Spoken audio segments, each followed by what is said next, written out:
allies. Right, you've been listening there to a little of Marco Rubio making his first public comments to lawmakers since the American capture of Nicolas Maduro from Venezuela.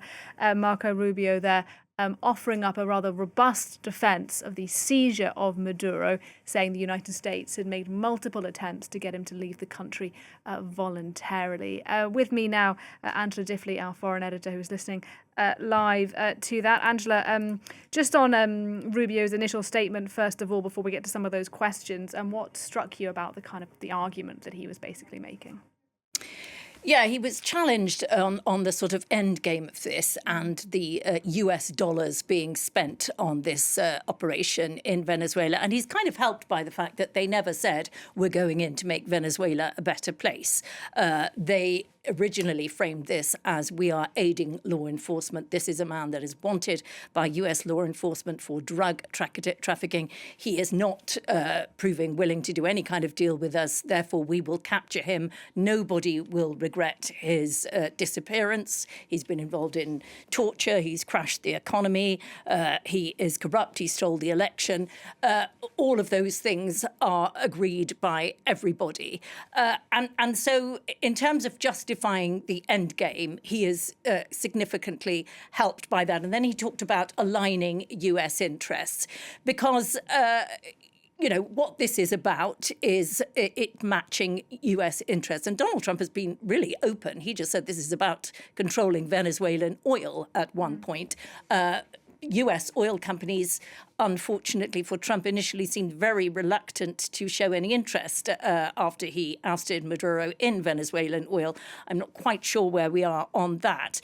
But it is very clearly about opening up the energy sector to US companies. And in this case, it aligns with Venezuelans' interests as well. Rubio pointed out that they are now able to sell their oil on the market. They are now getting the benefit of their own oil. 300 million has already gone into the economy since that happened. The Americans also want them to spend their money on US goods. And it's hoped that American oil companies will go in there. All of that is clear.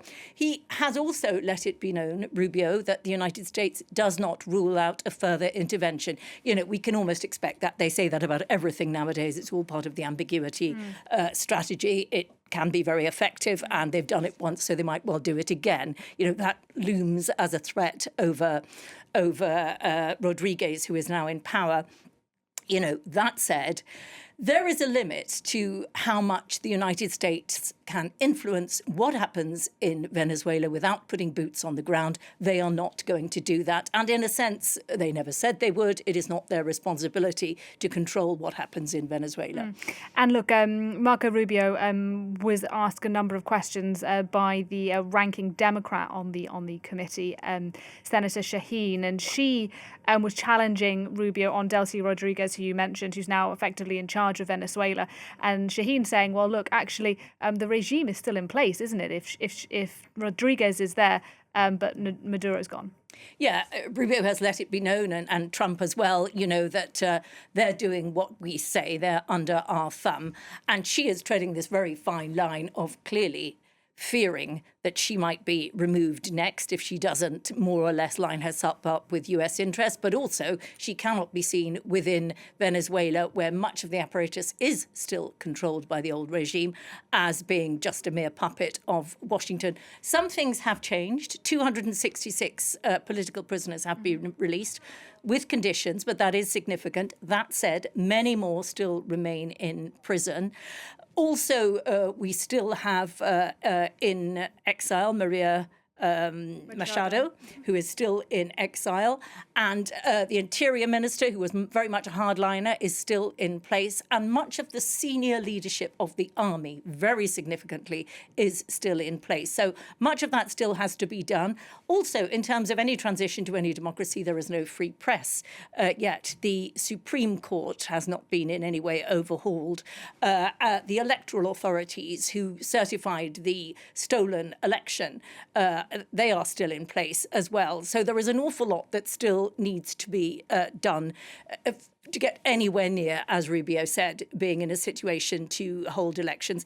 The reality is, of course, that much of the regime is still in place. They are very threatened by the idea of any kind of election, and probably many of them hope that the US will tire of this once they've got what they want from it, that Trump will turn away and that they will be able to do much less than many Venezuelans would like them to do in terms of changing life in Venezuela.